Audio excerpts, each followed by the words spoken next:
Olá! Sejam muito bem-vindos a mais uma live do Saber Saúde Science. Tudo bem? Aguardando vocês entrarem aí na sala.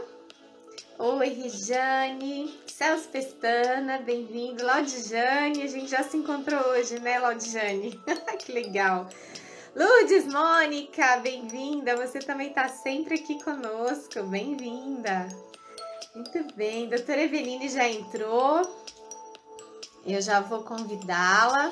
Doutora Eveline, estou chamando você, já solicitei, agora é só você aparecer. Ah, tudo bem? Boa noite. Boa noite. Tudo bem, graças Gente, a Deus. nós não nos conhecemos pessoalmente, né? É verdade. Nós estamos nos conhecendo agora. Ela aceitou o meu convite com muito carinho. Eu quero agradecer a sua presença aqui. Eu sei que você teve que deixar muitas coisas para estar aqui conosco e gratidão por isso, viu? Obrigada pelo convite. E eu gostaria que você se apresentasse, por favor, para os nossos convidados. Ok. Bom, então meu nome é Eveline, eu sou fisioterapeuta especialista em uroginecologia e disfunção sexual. A minha área de atuação é basicamente na musculatura de assoalho pélvico, que é um grupo responsável pela função miccional, pela função sexual e pela função intestinal também. Então hoje a gente vai ter um tempinho para estar conversando um pouquinho mais a respeito de cada tipo de disfunção e esclarecer todas as dúvidas, caso vocês tenham. Muito bom, que bom! Eu falei para as pessoas, como o nosso tempo é bem restrito, então eu falei que quem tiver pergunta, a gente vai buscando ali as perguntas que possam ser respondidas, mas como o seu tempo é restrito, depois eles vão deixar as perguntinhas. Eu posso lhe passar posteriormente para responder no privado de cada um? Então, claro, tá bom, com certeza. legal. Muito bem. Nós escolhemos um tema bem sugestivo, né? Nós escolhemos um tema para aguçar a curiosidade desse público maravilhoso, mas por trás desse tema tem uma série de disfunções, né, doutora? Tem uma série de consequências, tem uma série eu vou dizer assim, de conhecimento ali atrás disso, né? Com certeza. Então, eu gostaria que a senhora explicasse para nós, por favor. Certo. Então, assim, dentro das disfunções uroginecológicas, a gente encontra basicamente as incontinências urinárias, que são 3 tipos, né? Incontinência urinária de esforço, que é quando a pessoa tosse, corre, pula, espirra, dá risada, enfim, ela faz algum tipo de esforço físico e acaba perdendo urina involuntariamente. Existe a incontinência urinária de urgência, que é quando ela sente aquela vontade de ir ao banheiro e muitas vezes ela não tem condições de conter a urina até o momento de chegar ao banheiro. Então ela vai perdendo pelo caminho. Existe uma urgência grande e muitas vezes uma hiperatividade vesical, que é aquela frequência urinária aumentada. A gente sabe que a frequência ideal de um adulto é ir ao banheiro urinar uma vez a cada 2h30, no máximo 3 horas. Então, quando a gente vai num tempo muito reduzido, ou então é aquela pessoa que fala assim, minha vida é uma correria, eu não tenho tempo, eu vou no banheiro de manhã, no almoço, já também é errado, né? A nossa bexiga, ela tem uma capacidade e ela tem que trabalhar nessa capacidade máxima, sem ganhar um excesso de líquido para não ocorrer uma distensão, mas também nunca deixá-la ali vazia a ponto de estar esvaziando, né? Indo ao banheiro urinar a todo momento. Então, a disfunção urinária dentro da uroginecologia é uma das principais disfunções. Mas existe também o oposto, né? Que são as retenções urinárias. Então, muitas pessoas sentem aquele incômodo na uretra, aquele desconforto, a bexiga tá ficando pesada, mas ela vai ao banheiro e ela não consegue relaxar o suficiente para eliminar essa urina, para ela se satisfazer. E em muitos casos é necessário até passar uma sonda de alívio, né? Então, a paciente acaba tendo que introduzir a sondinha na tua própria uretra, isso tanto para homens quanto para mulheres, com a finalidade de proporcionar esse alívio, como já diz o próprio nome, já que espontaneamente ele não consegue. Existe também as distopias genitais, que é muito comum, né? A gente ouve falar os termos populares como bexiga caída, reto caído, útero caído. Então, também são disfunções que contemplam a área da uroginecologia. porque a gente precisa estabilizar toda a estrutura que fixa esses órgãos nos posicionamentos ideais, fortalecer toda a musculatura de assoalho pélvico para manter os canaizinhos fechados, fazendo com que a gente consiga conter esses órgãos e não ter os prolapsos do mesmo, né? Muitos casos é indicado a cirurgia. Às vezes chega paciente para mim e fala assim: ai, doutora, eu não quero fazer cirurgia, me salva disso, né?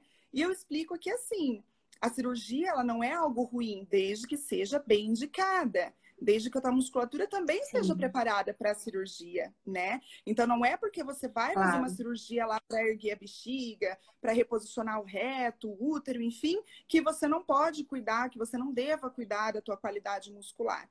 Porque com certeza se a tua musculatura tem uma potência, tem uma boa força, o sucesso dessa cirurgia vai ser muito maior, né? Precisa de um preparo até, né? As pessoas não têm muita noção que o pré-cirúrgico, antes dessa cirurgia, precisa-se de um preparo. As pessoas acham que, muita gente acha que, na verdade, a cirurgia é o salvador da pátria, ela vai de cabeça, faz, e muitas vezes aquela resposta não é adequada, porque não teve um preparo para aquela cirurgia. E às vezes até a causa daquele problema precisa ser inicialmente tratada, né? Para depois você ir para a cirurgia e depois aquela cirurgia ter um sucesso. Então, é necessário, gente, é muito necessário procurar um profissional com antecedência. Primeiro, fisioterapeuta. Infelizmente, no Brasil, a nossa cultura ainda é de procurar inicialmente um médico, depois um fisioterapeuta. Eu sempre sugiro, porque nos outros países, né, as pessoas já têm o hábito de procurar o fisioterapeuta, caso ele sinta que não há mais recurso dentro da área dele, ele indica um médico responsável, aquele médico que possa resolver o problema daquele paciente. Até porque, se o caso for cirúrgico, é isso que eu estou falando, gente, precisa de um tratamento adequado antes da cirurgia. Exatamente. E é só para fazer uma pontuação. Vocês estão vendo, gente, a questão só da urina aqui que ela falou, os 3 pontos que ela colocou. Muita gente tem isso e não sabe que é disfunção. Tem gente que espirra e escapa a urina, não sabe que é disfunção, acha que é normal. Tem gente que tem a urgência urinária, acha que é normal. E olha, gente, o detalhe, não tem nada de natural aí, é disfunção e tem que ser tratado. Exatamente. Recapitulando a questão da cirurgia, né? Eu acho que é uma tendência muito grande desse mundo imediatista que a gente vive, né? As pessoas, elas querem tudo para ontem, elas querem uma solução prática, fácil, rápida, né? E muitas vezes a cirurgia encanta a pessoa, prometendo muitas coisas, mas se essa musculatura não estiver preparada, infelizmente vai haver um descenso novamente desses órgãos. Então, assim, eu recebo muitos pacientes na clínica que falam: eu já fiz cirurgia para colocar telinha, redinha 3, 4, 5 vezes e tá caindo de novo, eu vou ter que fazer de novo. Então, assim, eu sempre costumo usar um exemplo bobo, mas que os pacientes compreendem bem, né? Então, assim, se vamos supor a tua bexiga, ela deslocou, ela começou a cair porque a tua musculatura estava fraca, não adianta a gente simplesmente colocar uma redinha e fixar essa redinha numa musculatura fraca, né? É a mesma coisa que a gente colocar um prego numa parede de gelatina, ela não tem sustentação. Então, é necessário sim, né, fazer um fortalecimento muscular para que essa cirurgia venha ter ali a longo prazo um efeito, uma melhora na qualidade de vida dessa pessoa. E em relação à incontinência, uma coisa que você comentou é muito curioso. Às vezes o paciente fala assim: incontinência eu não tenho não, eu só perco uma gotinha ou outra quando eu espirro, ou quando eu dou muita risada, ou se minha bexiga estiver muito cheia. Mas, gente, não importa as circunstâncias. Se você perder urina involuntariamente, em qualquer momento que não seja aquele que você está sentadinho no vaso pronto para urinar, não importa a quantidade, a periodicidade, é uma incontinência urinária e deve ser tratada. Porque a tendência... Inclusive... Qual que é a causa disso? A causa dessa incontinência urinária? Existe uma causa específica? Olha, é um conjunto de fatores, né? Na verdade, existe um fator hereditário que influencia bastante. Eu tinha uma professora na pós-graduação que ela sempre falava assim: se a tua mãe, tua tia, tua avó tem problema de incontinência, já cuida que provavelmente você vai ter. Então, da mesma forma que a gente puxa características físicas dos nossos pais, por exemplo, a gente também herda algumas características a nível de musculatura, de consistência, de força também. Apesar de que a força é algo trabalhado no decorrer da vida. Então, tem algumas situações que predispõem a pessoa a desenvolver. Por exemplo, a obesidade, principalmente acúmulo de gordura em região abdominal, porque existe um aumento de pressão no abdômen, então todos os órgãos ficam sendo projetados para baixo o tempo todo. Isso pode acontecer com gestantes, apesar de que é extremamente importante a fisioterapia pélvica uroginecológica durante a gestação. Acabei de ver aqui a Jéssica, que foi uma ex-aluna minha da pós-graduação, faz um trabalho lindo aqui em Maringá, trabalhando com as gestantes, ela é doula. Então, assim, me enche de orgulho acompanhá-la, sabe? Os relatos, assim, das pacientes. Então, é de extrema importância. A fisioterapia, ela não serve somente como tratamento, mas também como prevenção. Então, todas as mulheres deveriam fazer, né? Para conseguir evitar que futuramente venha desenvolver alguma alteração. E, diferentemente do que muitas pessoas falam, não é comum você perder urina conforme vai envelhecendo. Ai, perder urina é coisa de velho, é coisa de idoso. Não, gente, não é normal, tá? Tem que tratar. Olha só, interessantíssimo, tá vendo? Isso é um outro detalhe que é importante também da gente pontuar. Essa questão as pessoas têm também um hábito de falar, eu tô ficando velho, isso é normal. Não, isso não é normal. O velho, para mim, é aquele que tá na cama, que tá usando fralda, que tem gente limpando o bumbum, que tá dando banho. Isso, para mim, é o velho. Enquanto a pessoa não tiver nessa condição, gente, tudo é possível. Tudo é tratável. Então, não vem com esse papo de tô ficando velho, isso é natural. Não, não é natural. Procura um profissional adequado, porque isso vai resolver. Não é isso? Não importa a idade, né? Exatamente. Exatamente. Legal. E para concluir as disfunções, né, do assoalho pélvico, a gente não pode deixar de falar também das questões intestinais, né? Então, assim, a pessoa que ela sofre de incontinência fecal ou incontinência gases, elas costumam, assim, não necessariamente perder uma grande quantidade, mas eu vou usar um exemplo que eu escuto demais na clínica. Ah, doutora, eu fui no banheiro, eu evacuei, me higienizei super bem, eu limpei, lavei com água e sabão, eu limpei com uma toalhinha branca, eu tenho certeza que estava limpinho. Mas se dali a pouco eu for ao banheiro e passar um papel higiênico de novo, eu vou observar que está sujo, tem restinhos de fezes, como se não tivesse sido feita a higienização adequadamente. Então isso já pode ser um alerta de que teu esfíncter não está dando conta ali de manter o reto fechadinho. Da mesma forma, muitos pacientes comentam que a cueca ou a calcinha fica sujinha ali com líquido fecal, como se tivesse soltado um punzinho meio recheado, né? Então, tudo isso é importantíssimo você prestar atenção. O nosso corpo, ele vai dando sinais de que tem alguma coisa de errado, né? Então, assim, e o oposto disso também, que seria a obstipação intestinal. Então, como é comum, quantas pessoas sofrem, né? Vai ao banheiro, empurra, empurra, empurra e não sai, e fica com dor abdominal, e muitas vezes desenvolve doenças hemorroidárias, sai sangue, as fezes saem duras, e, né? Então, assim, a longo prazo, isso é muito prejudicial. Óbvio que uma vez ou outra, escorreguei um pouquinho na alimentação, exagerei ali no fim de semana, enfim, é comum dar uma aprendidinha, mas isso não pode se tornar um hábito. Da mesma forma que eu citei a respeito da frequência urinária ideal, muitos pacientes questionam qual que é a frequência de evacuação ideal.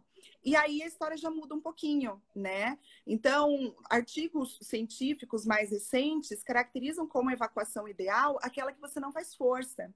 Então, não necessariamente todos os dias. Pode ser que você evacue dia sim, dia não, desde que você não faça força, tá? Tem pessoas que vão ao banheiro... Riquíssimo esse conhecimento. Isso. Riquíssimo, porque não é isso que nós escutamos, né? Nós ouvimos somente a questão do vai ao banheiro todos os dias, essa é a pergunta sempre, né? Mas não com relação a isso, muito interessante. Às vezes vai ao banheiro todos os dias, mas tem que fazer aquele esforço e isso não é legal, né? Então, assim, a nível de musculatura de assoalho pélvico e esfíncter retal, a gente considera muito mais uma qualidade fecal do que uma quantidade. Então, vamos supor, tem pessoas que vão 2, 3 vezes por dia, mas tem que esforçar, tem que empurrar, tem que, né? Então, também não é saudável. Lógico que isso vai depender de uma boa ingestão hídrica, isso vai depender de uma boa alimentação, de vários fatores, né? A mesma coisa a questão da alimentação. Quando eu questiono o paciente, não, mas eu como muitos legumes, eu como muitas fibras, mas e água você toma? Porque se você não toma água, porque se você não tomar a sua água, né, na quantidade ideal, aquela fibra vai virar uma rolha ali, né? Então, você precisa hidratar. Então, assim, Claro. São muitas receitinhas prontas que a gente encontra na internet, né? Por exemplo, os 2 litros de água por dia.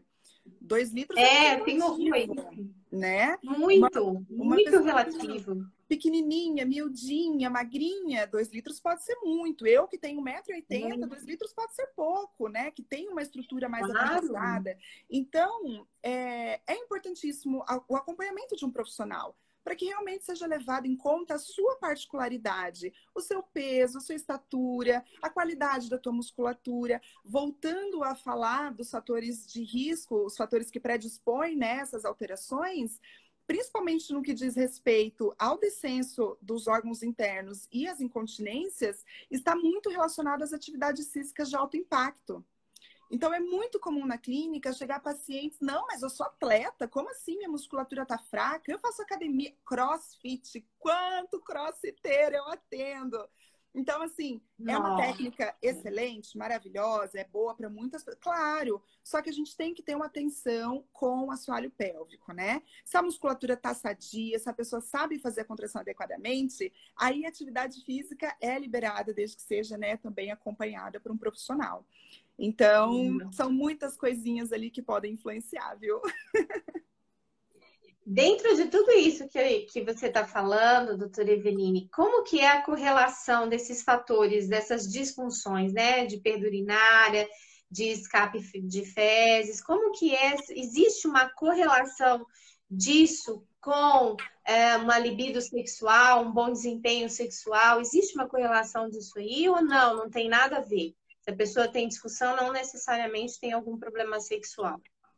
Olha, o que acontece? Vários fatores podem influenciar. Primeiro, o fato do assoalho pélvico ser responsável pelas funções intestinais e vesical, além da sexual. Então, quando a paciente começa a perceber alterações no intestino e até mesmo na função urinária, muito possivelmente ela já vai começar a observar também alguma alteração na vida sexual dela. Então, a minha vagina já não tem mais aquele atrito, porque ela não acopla adequadamente. Da mesma forma que eu tenho pacientes que chegam na clínica e falam assim, a minha vagina é muito apertada, eu sinto dor quando tenho relação. Às vezes desenvolve o vaginismo, que é a contração involuntária da musculatura que impede a penetração. Muitas vezes a dispareunia, que é dor antes, durante ou após a relação. Ela começa a relatar também que ela... olha, não, verdade, você falou agora da urina e eu percebi que eu demoro 4, 5 horas para ir ao banheiro urinar. Ou então, eu vou a cada 10, 20 minutos. Poxa vida, uma pessoa que vai ao banheiro urinar a cada 10, 20 minutos, ela não consegue ter uma relação sexual saudável, né? E da mesma forma que tem as mulheres que reclamam que é muito apertadinha, tem outras que reclamam que tá muito larga. Minha vagina é tão larga que eu não sei dizer quando o pênis está dentro ou tá fora. Então, assim, são dois extremos caracterizados pela fraqueza da musculatura que vai refletir em todos os âmbitos, né? Relacionado a esses 3 fatores, que é a vesical, sexual e intestinal. Por exemplo, uma paciente que tem incontinência a gases, ela fica extremamente desconfortável na hora da relação. Ela não consegue relaxar, ela não consegue lubrificar, aquecer e ficar à vontade, porque ela está sempre ali preocupada. E de repente, meu Deus, será que eu vou perder gases? Será, né? Diferente dos flatos vaginais, que também é outra história, tá? Que é algo que sempre questionam, né? Mas no meio da relação saiu um barulhinho lá como se fosse um pum, mas foi da vagina, não foi do ânus. Então isso também, né, são os flatos. Isso pode ocorrer porque a musculatura está fraca e no momento do ato sexual entra mais ar do que deveria. Então, existe uma relação, sim. A mulher que perde urina, ela tende a se isolar socialmente, ela tem uma tendência a desenvolver uma depressão muito grande. Verdade. A autoestima está lá embaixo. Eu escuto cada relato de pacientes que dá vontade de dar um abraço e de chorar junto, sabe? Então, assim, olha... eu não consigo dormir na casa de um filho, eu não consigo pegar carona, eu tenho vergonha de pegar um Uber, porque é um ambiente muito fechado, aí eles vão sentir o cheiro. Eu já tive pacientes que falaram assim, olha, eu fui passar as férias na casa da minha filha, e o meu genro encapou uma poltrona e falou, olha, essa poltrona é só para a senhora, tá? Dando a entender que, né, que o sofá ficava fedidinho. Então, assim, pacientes que relatam, eu só uso calça preta ou estampada, porque se vazar, não dá para aparecer. Eu ando com 3, 4 calcinhas na bolsa, absorvente. O absorvente abafando uma região, né, que já é quente, úmida, abafada, faz ela desenvolver uma candidíase de repetição, predispõe ela a desenvolver a infecção urinária com repetição. Então, olha, o caso é muito mais complexo, né, do que a gente imagina. Muito, muito. Tem um dentista que está nos acompanhando, o Dr. Marcos Gisueli, ele é nosso parceiro no Saber Saúde Science. Ele está relatando aqui que existe uma correlação sobre a perda dos dentes e a fraqueza do músculo pélvico, dos músculos pélvicos. Existe. E isso é muito bacana. Quando eu falo para as pacientes, elas ficam impressionadas. Porque o que acontece? A nossa musculatura, né, que envolve a articulação temporomandibular, que é a ATM, a nossa cervical, elas estão diretamente ligadas com a pelve, justamente por serem as duas extremidades da coluna. Então, o nosso pescoço, ele conecta a coluna com os braços, a nossa pelve conecta a coluna com os membros inferiores. Automaticamente, existe uma tendência muito grande da pessoa que tem o bruxismo, por exemplo, ela tem uma disfunção de ATM, ela acaba contraindo involuntariamente a musculatura de assoalho pélvico. E a relação de pessoas com ATM e vaginismo é impressionante. Hoje mesmo eu falei isso com uma paciente, eu estava orientando o uso do dilatador vaginal. E aí ela falou assim, mas qual que é a finalidade de utilizar o dilatador, por exemplo, a hora que eu vou dormir, né? E aí eu fiz essa relação com a plaquinha de bruxismo. Então, o momento de dormir é um momento que a gente relaxa, que teoricamente o corpo inteiro estaria descansando, mas existem essas contrações involuntárias e que na maioria das vezes ocorrem porque você está acumulando tensão, estresse, nervosismo de todo o seu dia. E a vagina também entra nessa contração. Então, eu tenho pacientes que, conforme a gente vai liberando musculatura de assoalho pélvico, começa a falar que a TM começou a estralar com mais frequência. Nossa, eu vou ter que procurar meu dentista porque minha TM começou a incomodar.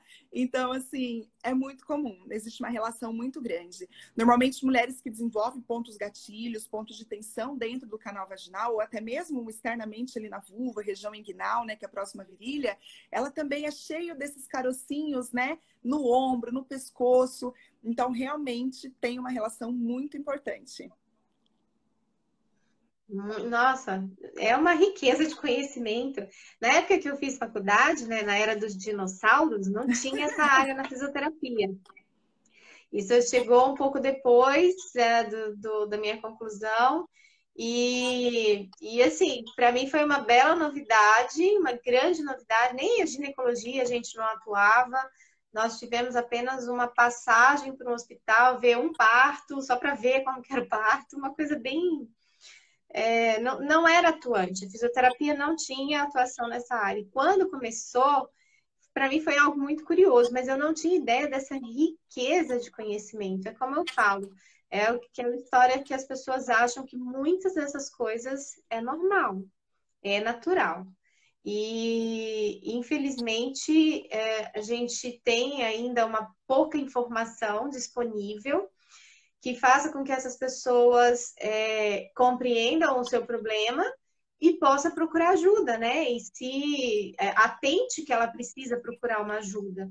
Por isso que eu achei de suma importância trazer esse tema aqui hoje, porque eu tenho certeza que muita gente aqui não tinha esse conhecimento, não tinha ideia de tudo isso que você falou, principalmente com relação à perda urinária. Muita gente me perguntou com antecedência, né, se você ia falar sobre a perda urinária, porque tinha muita gente com incontinência urinária.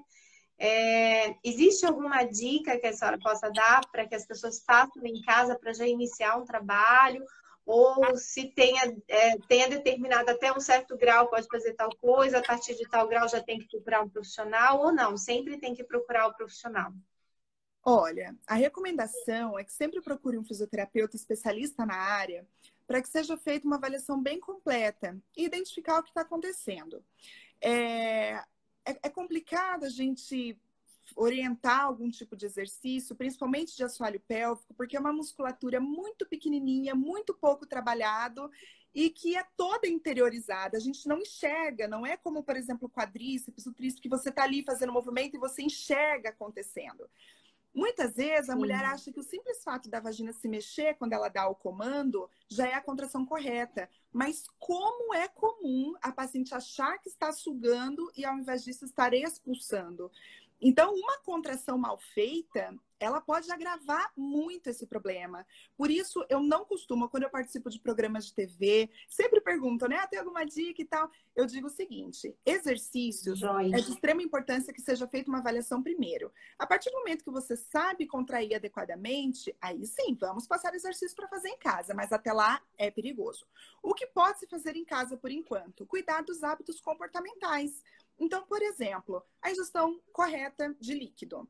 Hoje em dia, a gente calcula em torno de 35 ml por quilo para considerar a quantidade ideal de líquido. A qualidade desse líquido. Então, tudo que contém, por exemplo, estimulantes, cafeína é um super estimulante.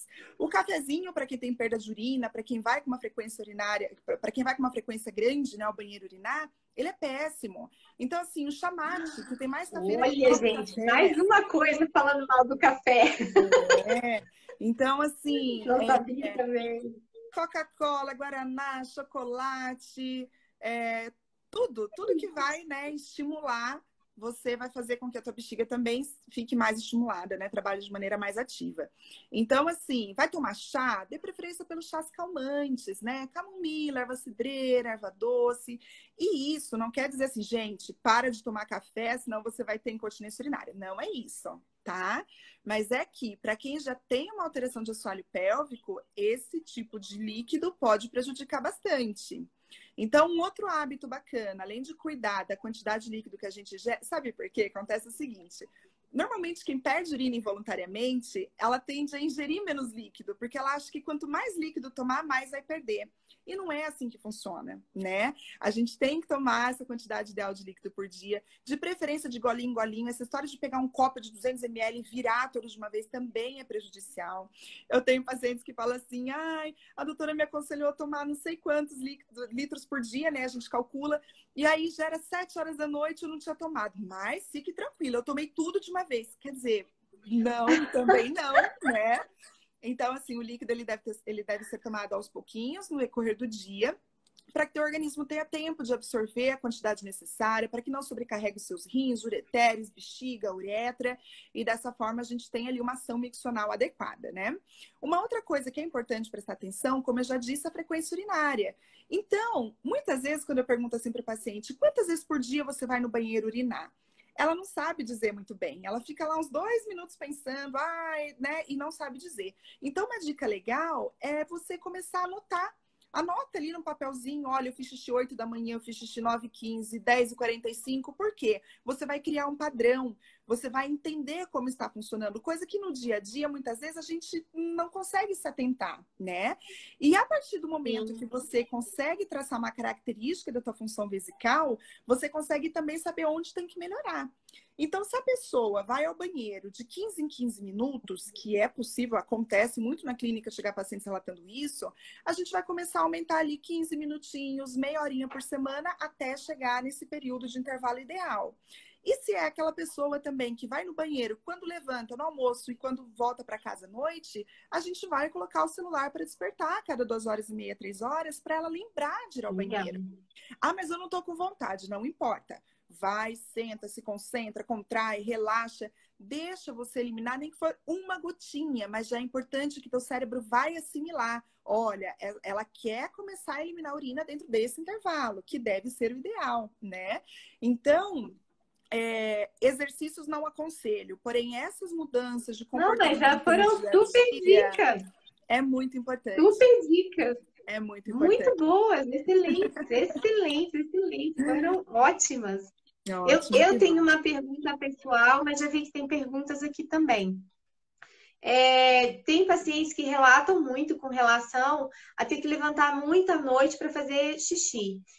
Isso é natural? Isso não é normal? Isso tem alguma disfunção? O que você pode me dizer sobre o assunto?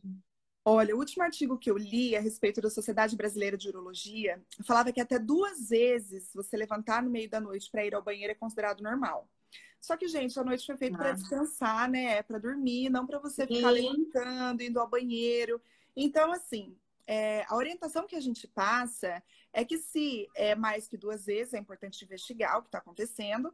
Mas, por exemplo, mais ou menos 3 horas antes de dormir, evita ingerir qualquer tipo de líquido. A gente tende a sentir muita sede de noite, porque normalmente a nossa alimentação de noite ela é um pouco mais quentinha, mais temperada, mais saborosa, e isso dá muita sede. Ou porque é o momento que você desacelerou mesmo da tua correria do dia a dia e você lembra que tem que tomar água. Ou é porque tem que tomar ali os remedinhos da noite, né? Então, é muito comum a gente sentir mais sede à noite. Mas eu peço para os pacientes que evitem chazinhos antes de dormir, suco, leite. Tem gente que toma café antes de dormir, não sei como consegue dormir depois. Então, chimarrão, meu Deus, como é comum, né? Para quem tem um hábito, fazer a roda de chimarrão, fica lá, toma 2 litros, e aí de noite vai ser mais difícil, né? Se você tem A uma Nanda, fraqueza de assoalho Nanda tá pélvico, falando aqui. Desculpa, que deu delay. imagina. Tem uma pessoa que está falando aqui que vai mais 5 vezes à noite ao banheiro. Olha que absurdo. A noite foi feita Nossa, para dormir, amiga. Descansa, né?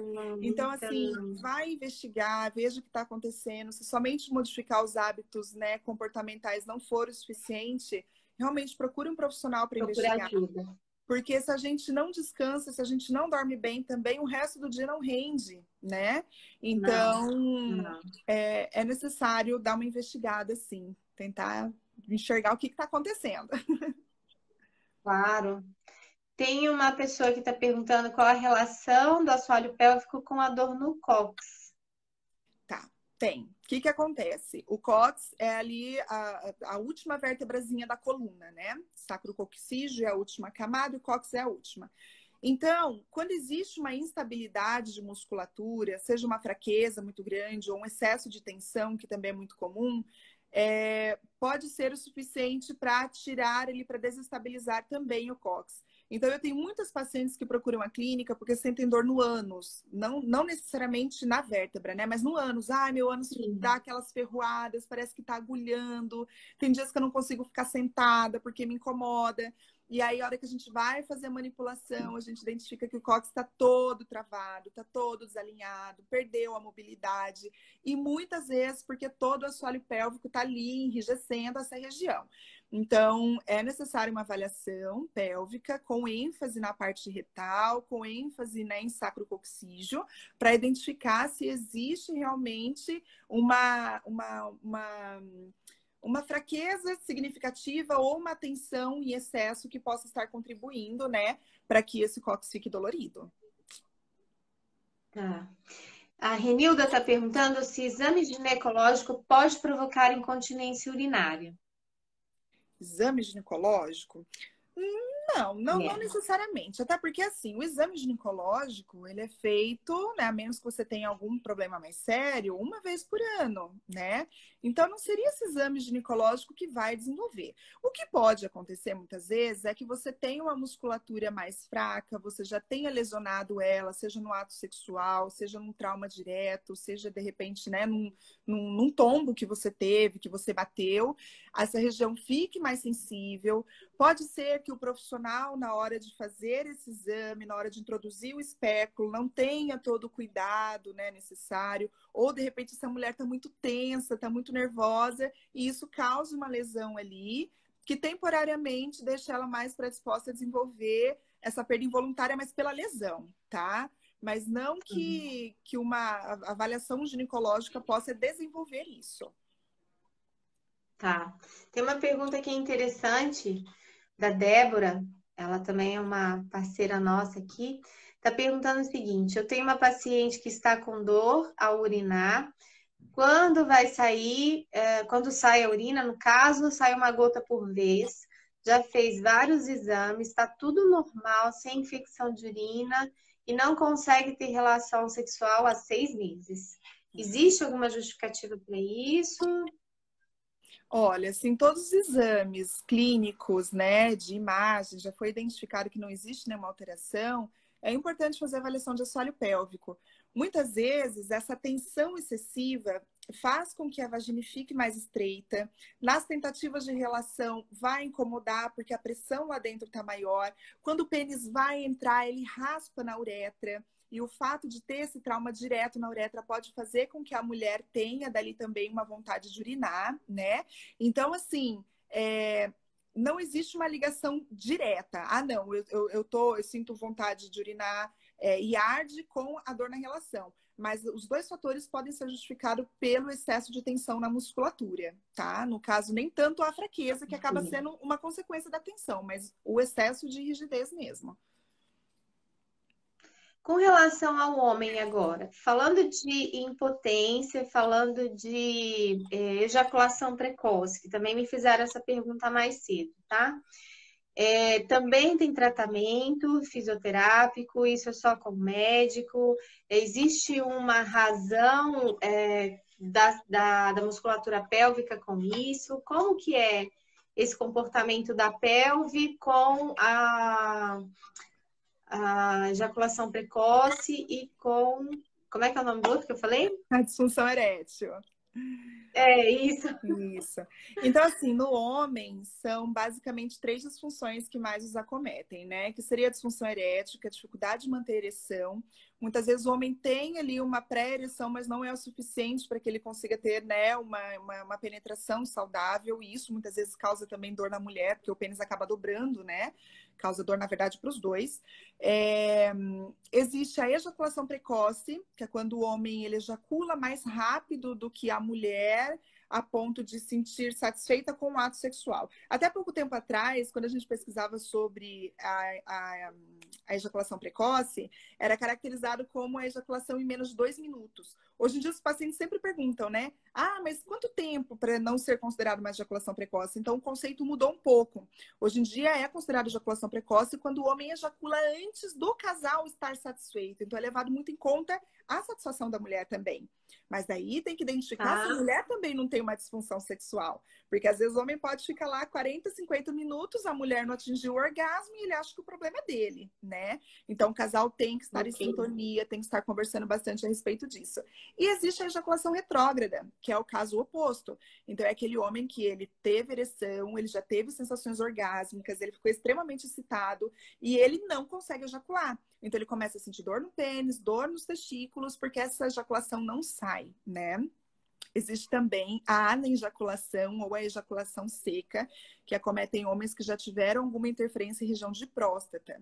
Então, seja uma prostatectomia parcial, radical, uma raspagem, uma radioterapia, né? Então, quando existe essa modificação em região prostática, pode acontecer, e normalmente acontece, do homem não eliminar mais o líquido seminal. Então, ele tem todas as sensações de prazer, né? Mas ele não elimina esse líquido. E isso incomoda muito alguns deles. Então, como que a fisioterapia atua? O assoalho pélvico, ele também está presente no homem, né? Aliás, a base do pênis, os primeiros 2, 3 dedinhos ali da base do pênis em relação ao corpo dele, é formado por musculatura. Então, se essa musculatura não tem força para bombear sangue, oxigênio, para potencializar essa ereção, ele vai ter dificuldade. Muitas vezes a fraqueza muscular faz com que, permita, né, que ele tenha a ereção, porém faz com que ele não tenha controle sobre o momento de ejacular. E eu já tive muitos pacientes que falam, olha, minha ejaculação é tão precoce que não precisa nem começar a relação. Eu vejo a minha parceira seminua, enfim, e acaba ejaculando.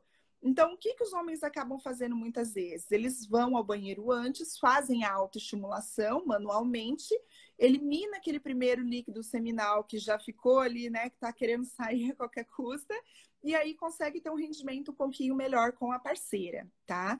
Então, fortalecendo a musculatura de assoalho pélvico, o homem consegue ter um controle, né, sobre essa função. E aí ele consegue controlar o momento de ejacular, ele consegue controlar uma ereção mais efetiva e ele consegue também ter mais sensibilidade ao prazer durante o ato. Existe alguma correlação do volume abdominal do homem com a ejaculação precoce, com a disfunção erétil? Ou por conta de pressão dos órgãos ou não? Pode acontecer, tá? Então, o que acontece? A gente sabe que existem vários fatores que influenciam, como também o tabagismo, a utilização de bebidas alcoólicas, drogas ilícitas, então tudo isso vai influenciar. Eu sempre falo para os pacientes o seguinte, gente, sexo é uma atividade física. Então, assim, não adianta você querer ter uma vida sexual ativa, feliz, saudável, super prazerosa, se você é sedentário, se você não tem um bom condicionamento cardiorrespiratório, se você tá ali quase morrendo, o teu corpo condiciona você a ejacular, por exemplo, rápido demais, porque teu coração tá muito acelerado, tua frequência cardíaca, Quer respiratória resolver também. logo, né? Então, o corpo involuntariamente fala, ai, vai, sai logo, porque senão esse homem vai ter um treco aqui, né? E a gente vê muito isso. Quantos casos de homem que acabam infartando durante o ato sexual, normalmente porque associou com a utilização, né, da pílula, enfim. Então, assim, o homem, assim como a mulher, né, a pessoa que ela tem um acúmulo de gordura em região abdominal, ela acaba tendo uma pressão maior nos órgãos internos. Então, tudo fica sendo projetado para baixo o tempo todo. Automaticamente, essa musculatura vai ser mais fraca. E o músculo sendo fraco, ele tem menos controle sobre a qualidade do desempenho sexual dele. Aí, voltando uma pergunta, né, que você falou também, sobre a questão emocional, psicológica, enfim, né? E realmente, isso influencia muito. Isso vem já desde aspectos educacionais, culturais, religiosos, vivenciados, tudo que forma a nossa sexualidade. Então, o homem, ele é pintado como um ser que tem que estar pronto o tempo todo, que tem que ter vontade, que tem que, né, não pode negar fogo, e isso é muita pressão para eles. Eu costumo dizer assim, que pelo menos na parte sexual, a mulher tem um pouquinho mais de vantagem do que o homem. Porque o que acontece? Se a mulher tá com dor, é difícil, mas às vezes ela aguenta. Ela finge, fala que foi bom. Se ela não teve orgasmo, ela finge também que teve. Se ela não tá lubrificada, passa um gelzinho, né? Dá um jeito. Agora o homem, se ele não tem ereção, gente, tá todo mundo ali vendo, não tem como esconder, não tem como falar que é uma dor de cabeça, né? Então, nesse Não aspecto, tem relação, né? Então, nesse aspecto, para o Não homem, tem relação. tem um peso muito grande, né? E o aspecto emocional influencia diretamente. Então, assim, desde a forma que foi iniciada a vida sexual dessa pessoa, é muito comum os pacientes falarem assim, olha, eu não iniciei minha vida sexual da forma que eu gostaria. Eu namorava uma garota que eu não tinha liberdade na minha casa, nem na casa dela. Então, sempre que a gente ia ter relação, era uma coisa meio rápida, tipo, vai logo para ninguém ver. Ou então, quando ele começou a se estimular lá na adolescência, sempre alguém bater lá na porta, anda logo, moleque, eu sei o que você tá fazendo, e tirar sarrinho. Então, tudo isso condiciona o corpo a funcionar de uma maneira mais rápida, né? Assim como a ansiedade. Gente, hoje, olha, eu falo de experiência própria, eu sou ligada no 220, eu sou super ansiosa, eu falo rápido, eu quero abraçar o mundo todo de uma vez. E isso influencia diretamente, principalmente no homem.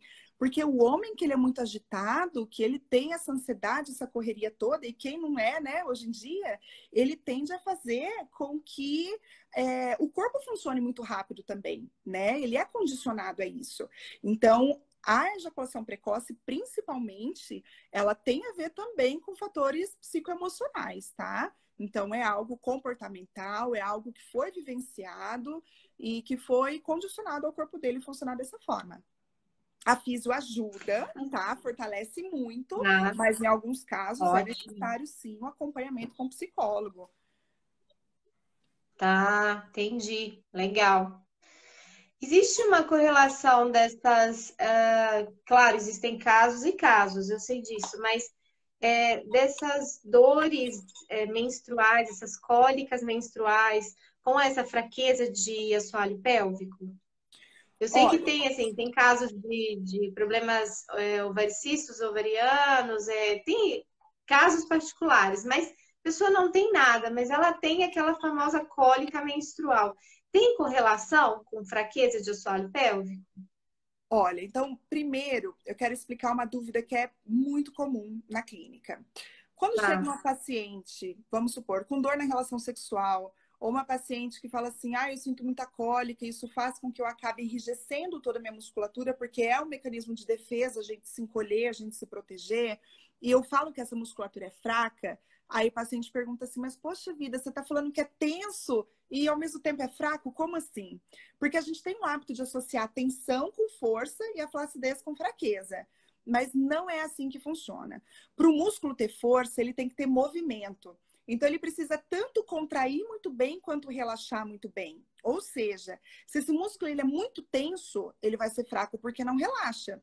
E se ele é muito flácido, ele vai ser tenso, ele vai ser fraco, aliás, porque ele não tensiona. Então, é possível sim uma pessoa ser extremamente tensionada, a ponto de não conseguir a penetração de um cotonetezinho, que é o que acontece no vaginismo, e ter uma fraqueza muscular significativa. Então, a relação da cólica, existe inclusive a fisioterapia na uroginincologia, ela trabalha muito com meninas que têm endometriose, que sofrem demais com cólicas menstruais. Por quê? Porque uma vez que você relaxa essa musculatura, potencializa os movimentos de contração e relaxamento, você está também mobilizando todos os órgãos internos da tua pelve, tá?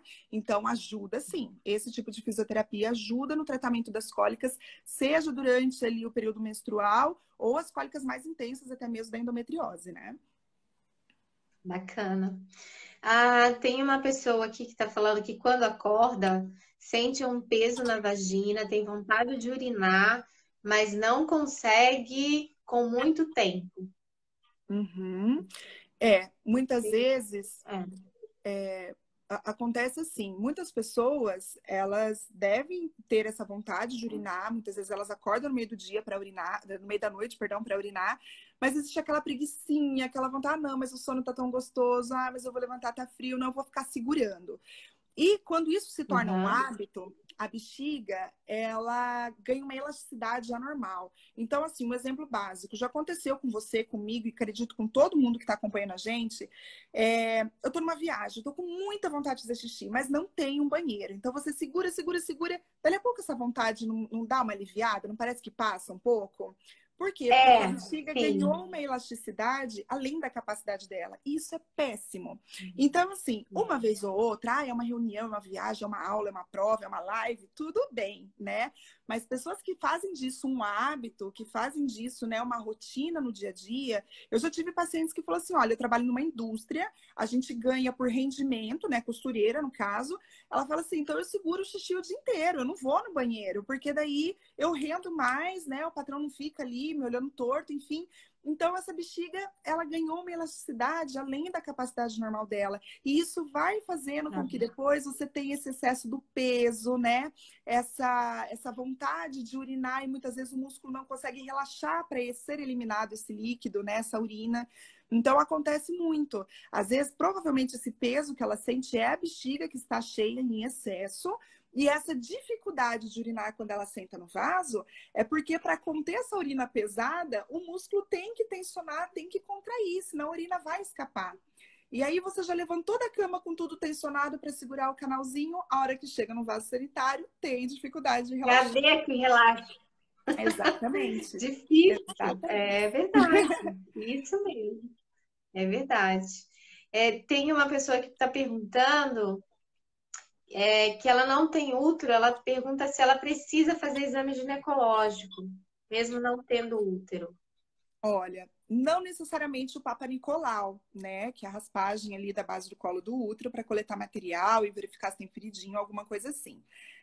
Mas é importante sim ir com frequência, né, anual no ginecologista, até mesmo para investigar vários outros fatores. O gineco, ele não avalia somente, né, o Papa Nicolau, o colo do útero, ele avalia vários outros fatores. Então, mesmo não tendo útero, é importantíssimo sim ir, né, anualmente ao ginecologista, passar todo o seu histórico, todas as suas dúvidas, coletar materialzinho, às vezes da mucosa, raspagem com cotonetezinho mesmo, superficial, para verificar se está tudo ok com essa mucosa, se não tem presença de bactérias, se não tem presença de fungos, que é muito comum, né? Então, é importante ir sim, mesmo não tendo útero. Tem alguém falando que a irmã tem câncer, que vai viajar e passa o dia todo sem urinar, só consegue fazer em casa. Aí é complicado, né? É complicado. Muito complicado. É complicado porque, assim, dependendo da intervenção que já foi realizada por conta desse câncer, né? Então, por exemplo, uma radioterapia, né? Alguma coisa do tipo, lesiona também, né? As fibras musculares, queima a mucosa, altera a sensibilidade, tem chance de desenvolver estenose vaginal, dependendo da região. Então, assim, a pessoa, ela pode realmente ter esse medo, né? Medo de urinar, de usar um banheiro público, medo de contaminação, já por ser uma região extremamente sensível.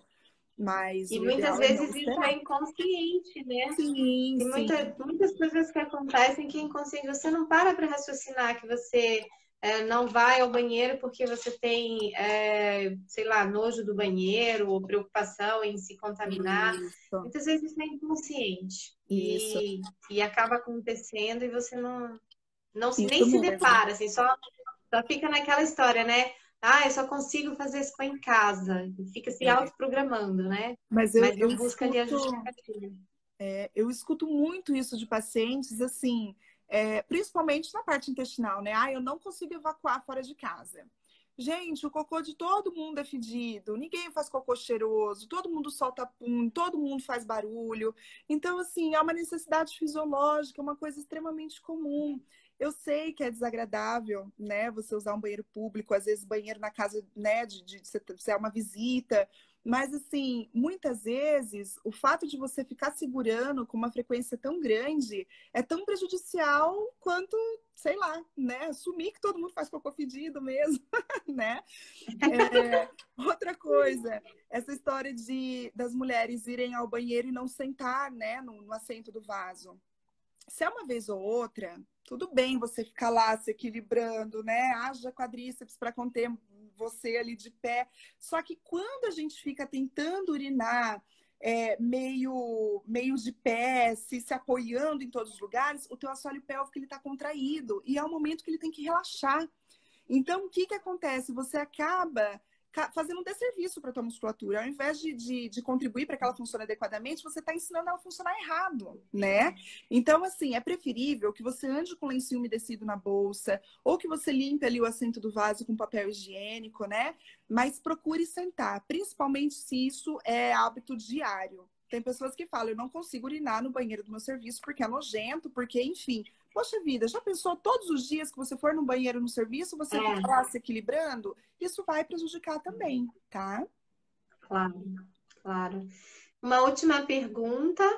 É normal ter incontinência urinária após uma cirurgia de próstata? É bastante comum, viu?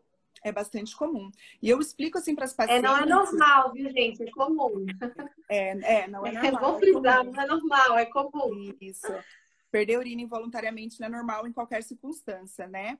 Mas, assim, o que que acontece? Eu sempre explico para os pacientes que não quer dizer que o médico não fez um bom trabalho, não quer dizer que houve um erro cirúrgico. Uma vez chegou um paciente na clínica e falou, eu vou processar aquele hospital, eu vou processar o médico, porque agora eu fiquei com disfunção erétil e com incontinência urinária.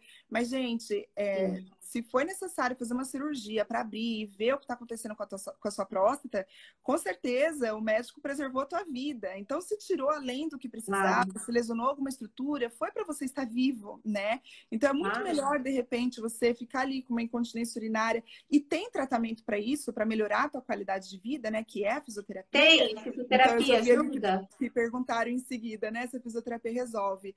Resolver 100% é algo muito difícil. A gente não pode dar essa garantia, porque depende de vários outros fatores, né? Depende da situação que ficou essa próstata, depende dos hábitos comportamentais do dia a dia, depende se o paciente vai fazer os exercícios direitinho em casa, depende de inúmeros fatores. Então, assim, a gente nunca fala, olha, vai resolver, eu te garanto. Mas a gente fala que se no exame for detectado que existe uma fraqueza muscular, então, a gente com certeza vai melhorar o teu quadro, porque a fisioterapia trabalha nisso, no fortalecimento dessa musculatura, né? Então, às vezes chega o paciente e fala assim, mas você vai me curar? Olha, vou fazer o possível para que sim. Se no teu exame for identificado alterações que eu possa trabalhar, então uma melhora com certeza você vai ter. Não posso dizer que vai ser 100%, Claro. porque depende de toda a estrutura que foi lesionada. Eu brinco com o paciente que já não é mais original de fábrica, foi mexido, então a garantia não existe, né? É difícil. Lógico. Mas na grande maioria dos Verdade. casos, a gente tem resultados excelentes, tá? Então, assim, eu já peguei na clínica pacientes que usavam 7, 8 fraldas por dia. E, de repente, com a fisioterapia, com o tratamento, com toda a conscientização, eliminou o uso de fraldas. Eu já tive pacientes que passavam sonda de alívio também 5, 6 vezes por dia e abandonou a sonda de alívio por conta da fisioterapia, que conseguiu melhorar a qualidade dessa musculatura. Então, a gente costuma ter, sim, ótimos resultados, tá? Bom, seu tempo já está acabando. Como eu falei, gente, a presença da doutora Eveline aqui tem um limite, porque ela precisa voltar para casa. Então, eu agora vou liberá-la. Quero agradecer muito a sua presença. Gente, eu vou voltar com uma live, eu sozinha. A doutora Eveline já vai para casa cuidar dos 2 pimpolhos dela. Eu vou voltar com uma live, a gente vai falar um pouquinho aqui da nossa tecnologia dentro do que a doutora Eveline falou. Vai ser um assunto rápido, eu vou explanar bem rapidinho, tá? Para quem quiser, volta comigo e a gente vai conversar um pouco sobre esse assunto e vocês vão ter a oportunidade de perguntar referente ao assunto. A fototerapia, eletromagnetoterapia, dentro desse processo uroginecológico. Doutora Eveline, foi um grande prazer. Gratidão mais uma vez por estar Prazer aqui, foi por meu. aceitar meu convite. Muito Realmente obrigada. você é uma pessoa muito simpática. Fiquei super feliz de lhe conhecer. Que bom, Obrigada. A gente nem se obrigada. conhecia, ela aceitou tão carinhosamente o convite. Obrigada, viu? Imagina, eu que Agradeço muito. agradeço. Eu que agradeço a oportunidade. Foi minha primeira live, olha, estreiei muito bem, né? Que legal. Em ótima companhia. E eu agradeço, tá? Agradeço de coração o convite. Eu me coloco à disposição para responder né, quaisquer dúvidas que de repente ainda tenha. E me coloco à disposição para uma próxima oportunidade também. De repente, a gente abordar outro assunto específico, né? Eu gostei muito. Que ótimo! Gostei bastante. Que ótimo, obrigada. O seu público interage muito, isso é ótimo. Você também é uma graça, super simpática, deixa a gente super à vontade. Então, assim, eu agradeço de coração a oportunidade, tá? Que ótimo. Eu estou super feliz em saber que posso chamá-la novamente. Obrigada. Pode. Que bom, vamos nos prazer. Obrigada. Bom retorno para casa, viu? Obrigada. Bom descanso. Obrigada. Bom final de semana. Para você também. Um beijo para todo mundo que participou. Agradeço. E para quem quiser voltar, fiquem à vontade, a gente vai retornar já. Somente eu agora, tá? Um abraço, doutora Eveline. Quem quiser me acompanhar no Instagram também, né? É @doutora.eveline.esteves. Semanalmente a gente está publicando assuntos diferenciados para debater. Vou me propor agora fazer mais, né, stories, mais lives, estar mais ativa e me coloco à disposição para esclarecer a dúvida de qualquer um que ainda tenha, tá bom? Muito obrigada. Joia. Obrigada. Bom retorno. Um beijo, viu? obrigada. Tchau. Obrigada a você. Tchau. Tchau. Gente, quem não sabe, isso aqui é uma pastilhazinha de stick, né? Vou falar um pouco sobre a fototerapia para as pessoas que estão entrando, que não conhecem o assunto. O Saber Saúde Science, ele é um canal aberto para que as pessoas tenham conhecimento sobre a fototerapia e sobre a eletromagnetoterapia. Essa eletromagnetoterapia é conhecida como método PMF e ela é usada no mundo inteiro. Nós temos aqui à nossa volta, eu vou fazer um pequeno resumo para quem não entende do assunto, para as pessoas compreenderem o que eu vou falar, tá? Então, nós temos aqui à nossa volta várias radiações, várias ondas eletromagnéticas nocivas. Essas ondas eletromagnéticas são de alta frequência e outras de baixa frequência. Vou dar um exemplo disso. As de alta frequência são essas ondas dos televisores, né? Tudo que a gente ligou de energia elétrica, elas são ondas de alta frequência. Aqueles cabeamentos que ficam lá fora da nossa casa, cabeamentos de alta tensão, tudo isso são ondas de alta frequência. E nós temos as de baixa frequência também, que vou dar um exemplo simples, é o nosso Wi-Fi, né? É uma onda de baixa frequência. O micro-ondas é ondas de baixa frequência. Então, por que eu falo dessas frequências? Essas frequências que estão à nossa volta de energia, nós somos energia. Nós vibramos energia, nossas células precisam de energia para nos manter saudáveis. Então, essas ondas que nós falamos, seja de alta frequência, seja de baixa frequência, essa característica é de mudar a frequência das nossas células. Elas interferem diretamente na nossa energia celular, tá? Isso é só para fazer um resumo. Tem mais material lá no canal do YouTube. Nós temos um canal do Saber Saúde Science no YouTube. Tem aulas específicas ali. Por favor, se inscrevam. Por favor, ativem o sininho. Por favor, dê um likezinho lá para mim nas minhas aulas, porque isso é importante para o canal se desenvolver, tá bom? E tem aulas específicas para a gente estudar. Eu costumo sempre dizer, gente, o conhecimento é tudo. Ele é importante tanto para você usar aquilo, usar qualquer coisa, seja um medicamento, seja qualquer terapia complementar, tudo que você vai usar, tudo que você vai fazer, leia sobre o assunto, se informe sobre o assunto, porque quando você entende, quando aquilo faz razão para você, é diferente. E mais ainda, quando você é um profissional, um distribuidor de saúde, que muitos aqui são distribuidores de saúde, que levam saúde para outras pessoas, há uma necessidade muito grande de se conhecer, de se entender quais são todas essas disfunções, essas patologias, para vocês conseguirem até orientar o cliente, né? Então, bom, vamos lá. O PMF, no Brasil, nós temos esse equipamento aqui, ele é chamado de Kenkobio, ele é da fábrica da Kenkopato, com esse aparelho aqui eu pesquiso há mais de 12 anos, né? Então, nós temos vários trabalhos clínicos com relação ao Kenkobio. Ele não só tem o PMF aqui, o que é o PMF? São os tratamentos com ondas eletromagnéticas pulsáteis. Cada bloquinho desse aqui é um aparelho individual, são 5, vocês podem verificar, são 5 em um só. Eles vão de onda do polo norte e sul 60 vezes por segundo, ela tem uma frequência de 60 vezes por segundo. Essa frequência interfere diretamente nas nossas células e nas nossas glândulas, então eu costumo muito utilizar isso em glândula pineal, hipófise, hipotálamo, tá? Costumo usar bastante no fígado, no pâncreas, nas suprarrenais, esses são meus objetos de pesquisa. Mas hoje, nosso foco aqui é o trabalho uroginecológico, né? Então, esse equipamento, ele ativa muito a circulação, ativa muito a regeneração tecidual.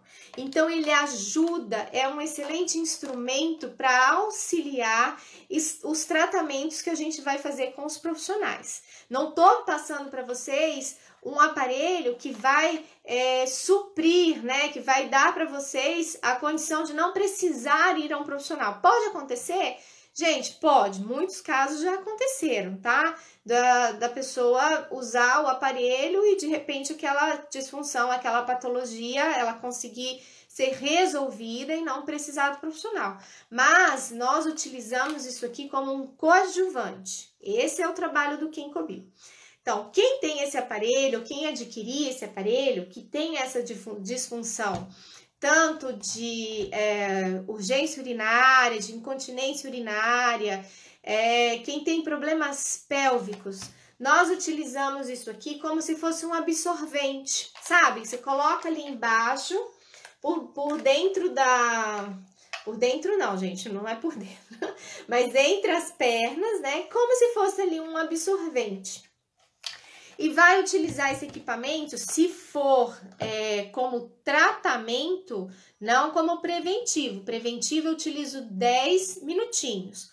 Como tratamento, eu utilizo ele 20 minutos nessa região. Ah, a pessoa tem ali uma disfunção erétil. Ótimo, utiliza o Kenkobio, que ele vai ajudar bastante, porque ele aumenta o volume sanguíneo, então ele ajuda muito nesse processo da ereção do homem. Outra coisa que se usa bastante nessa região da pelve, gente, as bermudas. É muito fundamental. Não é só utilizar o equipamento Kenkobio que vocês vão resolver um problema. Vocês precisam também estar em contato com o fóton 24 horas. Ah, então você nem falou do fóton. E agora, o que é o raio do fóton? Vamos lá. O fóton, a tecnologia da fotonterapia é a união de 5 metais, que é a platina, o titânio, o alumínio, a prata e o ouro. Esses 5 metais foram fundidos, transformados em partículas minúsculas chamadas de nanotecnologia.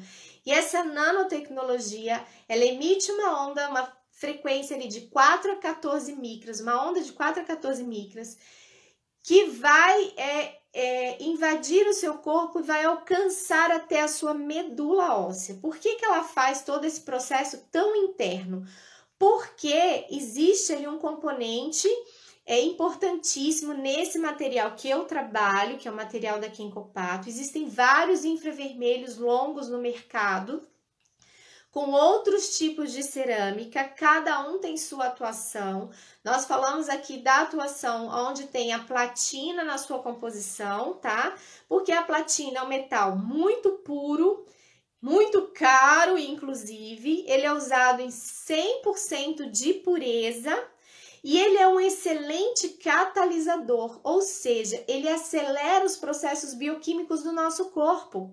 Ele ajuda nesse processo, tá? Além disso, ele auxilia nos tratamentos que você está fazendo. Seja ele medicamentoso, seja ele tratamento tópico, seja ele de um cosmecêutico, um cosmético, qualquer coisa que tenha um princípio ativo, a platina vai acentuar, vai acelerar aquele processo. Isso é uma particularidade dela. Então, por isso que eu gosto e eu uso esses produtos em específico, tá bom? Então, essa tecnologia da fotonterapia, ela é impregnada em determinadas coisas. Então, vou dar um exemplo. Nesse equipamento aqui, que é o Kenkobio, ele é todo impregnado, toda essa capa do Kenkobio, ela é impregnada com fotonterapia, e com íons. Mas por que entrou os íons agora, gente? Mas estava falando de foto, falou de Kenkobio, agora de íons. Muito bem, por quê? Porque todos esses aparelhos elétricos, toda essa energia que está à nossa volta, ela emite muitos íons positivos. E nós precisamos de equilíbrio obter íons negativos. E nós temos em toda a composição do fóton atualmente íons negativos. Para quem quer saber um pouquinho mais, volta lá, por favor, lá no canal do YouTube, tem uma aula com o professor Marcelo, ele é físico e ele explica detalhadamente tudo isso que eu tô falando. Eu tô só fazendo uma revisão muito rápida aqui, tá bom? Então tá tudo lá. No YouTube vocês vão ver.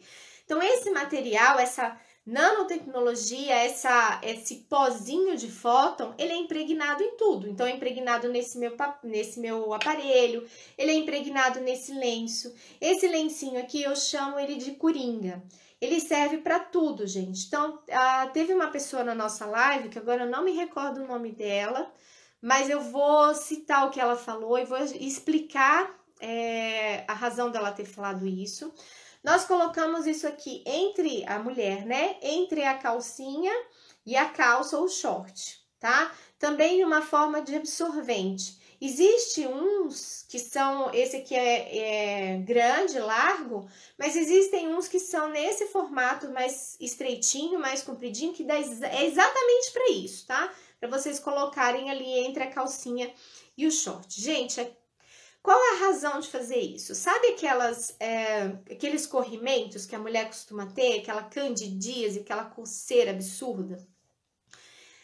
Eu ia fazer um trabalho, inclusive, com um ginecologista, professor da USP, mas infelizmente ele precisou aposentar antes que a gente iniciasse esse trabalho, mas ele ficou encantado assim, com todos os benefícios que o fóton pode trazer. Mas assim, quando você tem um pH mais ácido, e nós somos a geração ácida, né? Nós temos, na verdade, assim, um desequilíbrio de pH. É isso que nós temos, um baita desequilíbrio de pH. Por que tem esse desequilíbrio de pH? Pela alimentação, processos emocionais, essas ondas que estão à nossa volta. Tudo isso gera desequilíbrio de pH. Quando a gente tem esse desequilíbrio, existe uma probabilidade maior de você dar condições a vírus, bactérias, parasitas e fungos de se proliferarem no seu organismo, né? De se manterem ali no seu organismo, tá? Estão perguntando se usar a bermuda 24 horas ajuda a fortalecer o assoalho. Não a fortalecer, gente, não é isso. Fortalecer é ganhar força. Ganhar força com exercício físico. Mas o que ocorre? Ele dá nutrição para aquele músculo. Quando você está fraco, o músculo fraco, ele tem menor nutrição. Baixa nutrição, baixa oxigenação. Então, você está dando para ele uma capacidade de se manter ativo, se manter vivo. E quando você for fazer um fortalecimento, gente, é infinitamente melhor. Lógico, você tá com um músculo ali muito mais preparado, né? Então, voltando. Quando a gente fala de pH, esse desequilíbrio de pH, a gente está dando casinha, comida, roupa lavada para fungos, bactérias, parasitas e fungos, bactérias, parasitas e vírus, né? Tudo isso a gente tá liberando ali para eles. Quando eu coloco a platina fóton em contato com o nosso corpo, o que eu tô fazendo ali? Bom, no nosso corpo a gente tem aquelas famosas moléculas de cluster. O cluster, ele atualmente ele está sendo muito formado no nosso corpo, principalmente por tudo isso que eu acabei de falar. Ele faz com que você guarde, retenha ali as toxinas do seu organismo, ali no seu líquido intersticial, e aquela célula tem dificuldade de se nutrir, dificuldade de se oxigenar. Aquele meio, ela joga os dejetos celulares, os dejetos dela ali no líquido intersticial, mas aqueles clusters começam a impedir que aquele líquido flua, que aquele líquido seja expelido, que aquelas toxinas sejam mandadas embora, né? Assim que acontece por conta desses clusters. Então, o que essa fibra vai fazer? Você coloca ali naquela região, ele vai romper essa onda eletromagnética que é emitida por esse material. Ela vai romper esses clusters, liberando essas toxinas, fazendo com que elas fluam para que elas sejam expelidas rapidamente. E aí aquele ambiente fica propício tanto para nutrição e oxigenação celular, quanto você tira a oportunidade daquele vírus, bactéria, daquele parasita, aquele fungo, de se manter naquele local, tá? Então essa é a razão da gente colocar o lencinho ali. É excelente, gente, para quem tem corrimento, excelente para quem tem dores pélvicas, tá? Isso aqui é muito bom. É legal de vocês usarem antes do ato sexual. Deixa lá, e você sabe que o maridinho vai dar aquela encostada ali no meio da noite, então você já usa isso antes. Já deixa toda aquela musculatura bem irrigada, bem preparada, que vocês vão ver que tudo fica muito mais gostoso, muito melhor. É uma dica que eu tô dando, tá? Outra coisa que eu já peguei aqui, o Stix. Esse aqui é o Stix, é uma pastilha, uma cerâmica, toda impregnada de fóton também. Essa pastilha, gente, para quem tem problemas de ereção, problemas de ejaculação precoce, a gente coloca isso aqui, né, com um pontinho muito específico, tá? Entre o ânus e entre ali o escroto, você tem ali um espaço que você pode fixar aqui o stick naquele local, você coloca ali e coloca um pedacinho de micropore. Isso aqui ajuda muito também. Vocês não fazem ideia do quanto que ajuda, tá? É muito importante. Deixa eu dar uma olhada aqui. Fóton-íons desinflama a próstata. Lembra que a gente fala sempre, gente, o que o fóton vai atuar com relação à inflamação? A inflamação, ela é um processo natural que vem em seguida de uma reparação tecidual, né? Ela inicia essa reparação tecidual. Tudo se começa com a inflamação. Então, se houve uma lesão ali na próstata, por alguma razão, não interessa qual seja, o processo inicial é a inflamação. O que ocorre? Muitas vezes esse processo ele não é resolvido. Então, aquela inflamação, ela é de repetição. Ela fica ali contínua. Ela não passa para o próximo estágio. E muitas vezes leva isso a um processo de inflamação crônica, né? demora muito tempo. O lenço de fóton, qual que é a razão dele? Ele vai ativar os mediadores químicos o mais rápido possível, porque a inflamação é para isso, para ativar mediadores químicos. Vai auxiliar no processo regenerativo, vai auxiliar que aquela lesão, aquele processo resolva-se muito mais rápido. E resolvendo muito mais rápido, é óbvio que vai ajudar, assim, consideravelmente nessa questão da próstata. Então, como que você pode fazer? Ou utiliza uma bermuda de fóton íons, ou você utiliza a mesma coisa, o lencinho naquela região. Pode ser assim também, tá? Deixa eu ver se tem mais alguma pergunta. Lencinho fóton tem um resultado excelente para o tratamento de herpes. Laudiane, não tem nem comentários, né? Tudo que a gente fala, vírus, bactéria, qualquer micro-organismo nocivo, o fóton tem uma atuação assim fora de série. Então, é muito importante da gente estar utilizando. Esse aqui eu já respondi. Deixa eu ver se tem mais perguntas. Se vocês tiverem mais perguntas, vão fazendo, porque aqui agora a gente está com tempo tranquilo para responder, né? Tudo que vocês precisarem saber com relação ao tratamento. Como eu falei, eu vou buscar profissionais que atuam nessa área para que possam falar com mais propriedade dentro dos processos, como é feito o tratamento, mas no geral é isso que eu passei para vocês. Não importa qual seja o problema, gente, todo processo, a doença, ela vem por uma razão bem específica, ela é algo sistêmico, né? Então, por uma má qualidade de sono, como nós já falamos, isso abaixa muito seu sistema imunológico, por uma má qualidade nutricional, uma alimentação inadequada, nós também já conversamos sobre esse assunto, por processos emocionais que nós estamos vivendo aí constantemente.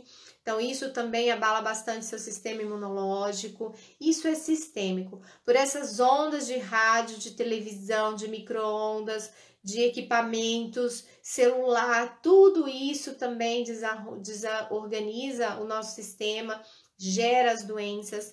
Então, o que eu falo para vocês? Isso é uma dica muito importante. Para vocês manterem a saúde, não adianta você pegar um material desse de fóton e colocar ali 2, 3 horas, 4 horas e pronto, acabou. Gente, não é assim que funciona, porque você está sendo bombardeado ali 24 horas. Você não come mal numa refeição e nas outras refeições você come bem, né? Você não dorme mal num pedacinho da noite, numa noite, depois não é assim que funciona. Você não é banhado por ondas nocivas num pedacinho sim, um pedacinho não, umas horas sim, ou da maioria não é assim. Nós somos colocados em desajuste 24 horas. Desde o momento que nós nascemos, a gente busca o equilíbrio, se reequilibrar constantemente. E nós não temos mais nada natural que a gente possa fazer para nos auxiliar nesse processo. Então, como eu costumo falar, a gente não pisa mais na grama, a gente não põe mais o pezinho na areia, a gente não se banha com a água do mar com frequência, a gente não toma sol. Tudo são processos naturais, esses processos naturais não existem mais. E uma outra característica, naquela época, há trilhões de anos atrás, sei lá quantos anos atrás, as pessoas usavam muito a força física, a alimentação era saudável e a eletricidade, essas ondas eletromagnéticas, o que a gente tinha de mais intenso no planeta era o raio quando chovia, né? Eram os relâmpagos. Hoje não. Hoje isso aqui é constante, isso aqui é contínuo. Então é importante de nós estarmos munidos 24 horas. Eu ainda sou boazinha, eu falo 23 horas e 30 minutos. Eu dou 30 minutos pro banho. Você pode tirar ali o contato com foco, tomar banho, depois você volta o contato com foco, tá? Isso é importante, porque senão não venham falar pra mim assim, doutora, não funcionou. Ou funcionou um pouquinho, mas não funcionou tudo. Gente, é necessário aquele contato contínuo para que haja uma restabilização, para que você se restaure, para que você dê ao seu organismo a capacidade dele se defender, dele se fortalecer, porque senão um pouquinho só não vai resolver. Até quando vocês tomam medicamentos, a gente toma, vamos lá, de 12 em 12 horas, é porque aquela medicação, ela tem aquela duração durante 12 horas. Não é porque você toma um comprimido aqui e outro lá, que é espaçado, não. Ela tem uma duração de 12 horas. Depois você vai lá e toma de novo quando ela vai perdendo a sua potência. De 8 a 8 horas, a mesma coisa. É a durabilidade que aquela medicação tem de atuação no seu organismo. Isso aqui tem que estar 24 horas também. É a mesma coisa que a medicação. Tá? Então, eu só queria passar por aqui para falar um oi para vocês, explicar um pouquinho sobre isso, sobre a tecnologia, com relação a essas disfunções uriginecológicas. Quem tem mais curiosidade sobre o assunto, pode mandar depois algumas perguntas para mim. O que eu não souber responder, eu juro, vou passar para profissionais adequados, tá bom? Pra gente responder com carinho para vocês. Meu papel aqui é auxiliar vocês, tá bom? Então, quero dar uma boa noite para todos, desejar que vocês tenham um ótimo final de semana, um abraço virtual em cada um de vocês, gratidão por vocês estarem comigo até essa hora, viu? Beijo, gente, tchau, tchau, até a próxima!